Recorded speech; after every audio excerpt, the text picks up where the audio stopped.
Okay, it's that time of year, pollen's flying in the air, people are sneezing, we have some congestion, runny nose.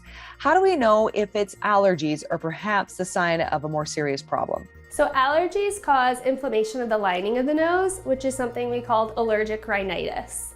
And usually that is typically mild, the mucus is clear, it happens during certain seasons, but it can happen year-round, and it usually affects both sides of the nose equally. Sinusitis is a deeper inflammation of the sinus cavities, and that's usually more severe symptoms. The mucus is usually yellow or green in color, which may be a sign of an infection. You can have facial pain or pressure and loss of smell. And this is typically due to just something more serious. If the symptoms are only on one side, we start to wonder, is this something other than just allergies?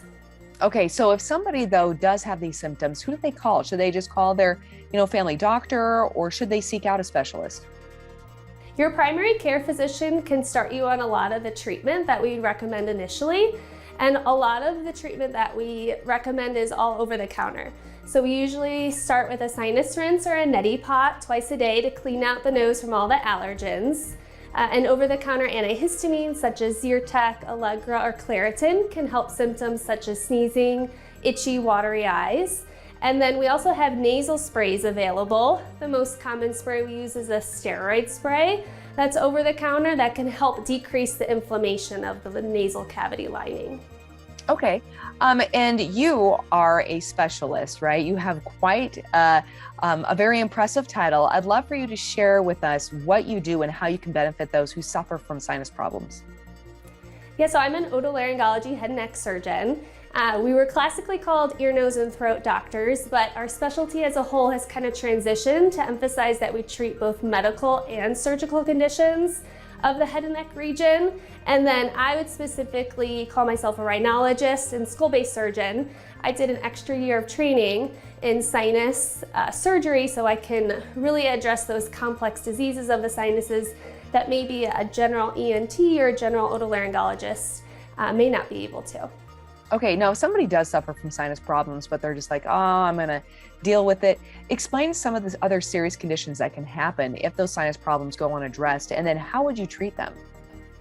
Yeah, so our sinuses are right next to the eyes and actually right below the brain. So there's thin bone that separates these two areas. So anytime there's inflammation or infection, and then things like tumors, can easily spread from within the nose to these areas, and that's where you would be more concerned if you're having vision changes, mental status changes, or any neurologic signs that something more serious may be going on. Okay, and then also COVID-19. I know we've heard a lot of people having a side effect of losing their sense of smell. Is that something that you can address? Yeah, so loss of smell has been treated by otolaryngologists for decades.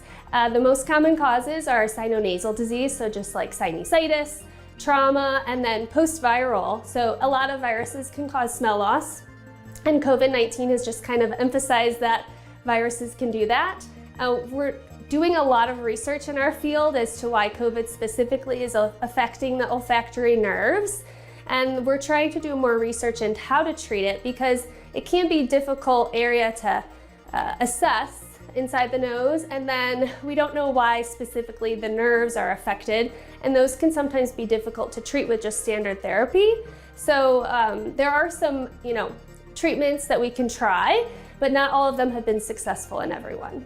Yeah, and speaking of treatments too, I understand that St. Alphonsus is now addressing diseases that otherwise would have been sent out of state for treatment, but now you're able to address them here at St. Alphonsus. So explain some of those cases that you're able to address now, and why is it important? Yeah, so with my expertise, I'm able to access a lot of things just within the two small nostrils. So tumors along the brain, tumors within the nose. Those used to be kind of sent out of state to Utah or Portland to higher academic centers because they have more resources to take care of those. But now that I'm here and in collaboration with my colleague, Dr. Chuka from neurosurgery, we're able to kind of access these areas that were previously much harder to get to solely through the nose. And so, at St. Alphonsus, we now have a school-based team that can take care of those complicated diseases. Wow. Okay. So if people are suffering from sinus problems and they need to seek, or they would like to seek your help, where can they go to learn more? They can go to the stalphonsus.org website and get a referral to make an appointment so that we can see them. Wonderful. Thank you so much. Greatly appreciate it.